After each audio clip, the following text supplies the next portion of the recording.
আরেক চার প্রকারের ব্যক্তিদেরকে আল্লাহ লানত দেয়। কয় প্রকারের ব্যক্তি? চার প্রকারের ব্যক্তিদেরকে আল্লাহ লানত দেয়।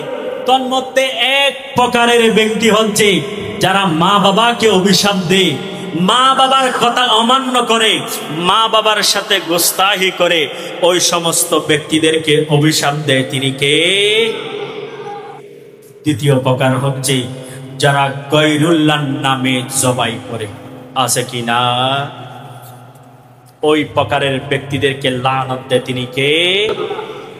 তৃতীয় প্রকারের ব্যক্তি হচ্ছে ওই সমস্ত ব্যক্তিরা যারা ফিতনা করে, যারা ফিতনায় লিপ্ত হয়, নিজের কোনো ঠিক নাই, নিজের কোনো উত্তর দক্ষিণ ঠিক নাই, মসজিদে এসে ইমামের সাথে বাড়াবাড়ি করে। এরকম আছে কি নাই?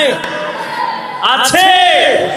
যার পিছনে আপনি ইক্তেদা করেন, যার পিছনে আপনি নামাজ আদায় করেন, যেই নামাজ এক ওয়াক্ত নামাজ না পড়লে আপনাকে 80 হুকুম জাহান্নামের মধ্যে চলতে হবে। হুজুর 80 হুকুম মানে কি? এক হুকুম মানে হচ্ছে 1000 বছর, আর 80 হুকুম মানে হচ্ছে 80,000 বছর।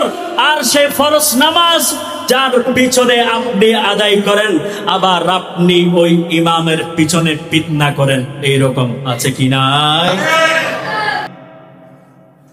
ওই রকম ব্যক্তিদেরকে অভিশাপ দেয়। তিনি কে? আল্লাহ। আরে ভাই, আমি আমার স্ত্রীর সাথে সুন্দর করে কথাও বলতে জানি না, মসজিদ আসলে ইমাম খারাপ হয়ে যায়। আছে কি নাই? এগুলা তো দয়ুস। এগুলার জন্য তো আল্লাহ রাসূল ফয়সালা দিয়েছে, আদ-দায়ুসু লা ইয়াদখুলুল জান্নাহ। তোমাদের ঘরের কোনো খবর নাই, তোমার সন্তানের কোনো খবর নাই, তোমার মেয়ের কোনো খবর নাই। তুমি কি দেখছো না তোমার বগলের নিচে গন্ধ যাচ্ছে? তুমি কেন হুদাই ইমামের পিছনে টানাটানি করো? এই জন্য আল্লাহ রাসূল বলেছে চার প্রকারের ব্যক্তিদেরকে আল্লাহ লানত দেয়। তন্মধ্যে অন্যতম হচ্ছে যারা সমাজের মধ্যে ফিতনা করে। জোরে বলেন না।